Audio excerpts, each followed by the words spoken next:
दोस्तों, आज के इस वीडियो में हम जानेंगे कि कैसे एक क्रोध करने वाला व्यक्ति खुद भी जलता है और दूसरों को भी जलाता है। तो चलिए दोस्तों, हम महात्मा बुद्ध की कहानी से सीखते हैं कि कैसे क्रोध करने वाला खुद भी जलता है और दूसरों को भी जलाता है।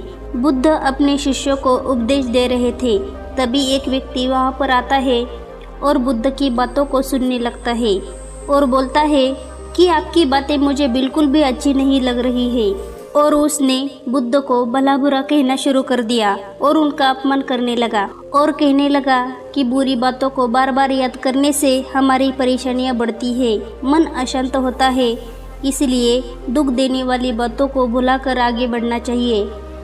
इस संबंध में गौतम बुद्ध का एक प्रसंग प्रचलित है। गौतम बुद्ध अलग अलग क्षेत्रों में भ्रमण करते और अपने शिष्यों को उपदेश देते थे। एक गांव में वे उपदेश दे रहे थे। बुद्ध ने कहा कि क्रोध ऐसी अग्नि है जिसमें क्रोध करने वाला खुद भी जलता है और दूसरों को भी जलाता है। बुद्ध का प्रवचन सुनने के लिए बड़ी संख्या में लोग वहां बैठे थे। उन लोगों में बहुत गुस्से वाला एक व्यक्ति भी बैठा हुआ था। उसे ये बातें पसंद नहीं आई। वह अचानक उठा और बोलने लगा कि बुद्ध, तुम पाखंडी हो, बड़ी बड़ी बातें करना ही तुम्हारा काम है, तुम लोगों को भ्रमित कर रहे हो, तुम्हारी ये बातें आज के समय में कोई मायने नहीं रखती। व्यक्ति लगातार बुद्ध को अपमानजनक बातें सुना रहा था। वहाँ बैठे सभी लोग ये देखकर हैरान थे कि बुद्ध ये सब शांति से सुन रहे थे, लेकिन कुछ नहीं बोल रहे थे। क्रोधी व्यक्ति बुद्ध को शांत देखकर और ज़्यादा क्रोधित हो गया। वह बुद्ध के पास गया और उनके मुंह पर थूक कर वहाँ से चला गया। घर पहुंचकर क्रोधी व्यक्ति का मन शांत हुआ तो उसे अपने किए पर बहुत पछतावा हुआ। वह बुद्ध से क्षमा मांगने पहुंचा, लेकिन उस गांव से बुद्ध पड़ोस के गांव के लिए निकल चुके थे। वह व्यक्ति बुद्ध को खोजते हुए दूसरे गांव में पहुंच गया। वह व्यक्ति को जैसे ही बुद्ध दिखाई दिए, वह उनके चरणों में गिर गया और क्षमा मांगने लगा। बुद्ध ने उस व्यक्ति से पूछा, तुम कौन हो और क्षमा क्यों मांग रहे हो?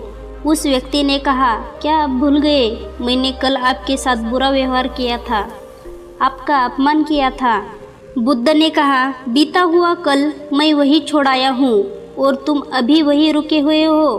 तुम्हें गलती पर पछतावा है, तुमने पश्चाताप कर लिया, अब तुम निष्पाप हो गए हो। बुरी बातें याद करते रहने से हमारा आज का समय भी बर्बाद हो जाता है।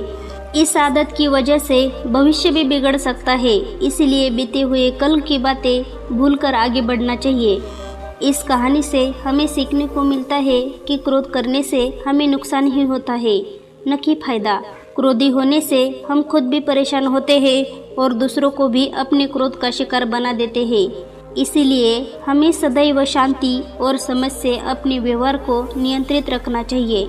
बुरी बातों को याद करने से न केवल हमारा वर्तमान हानि होता है, बल्कि हमारे भविष्य को भी अंधकार में डाल देता है। हमें अपने अच्छे कर्मों पर ध्यान देना चाहिए और गलतियों से सीखकर आगे बढ़ना चाहिए। आशा करती हूँ कि अब आपको समझ में आ गया होगा कि कैसे कोई क्रोध करने वाला खुद भी जलता है और दूसरों को भी जलाता है। वीडियो में अंत तक बने रहने के लिए आपका बहुत बहुत धन्यवाद।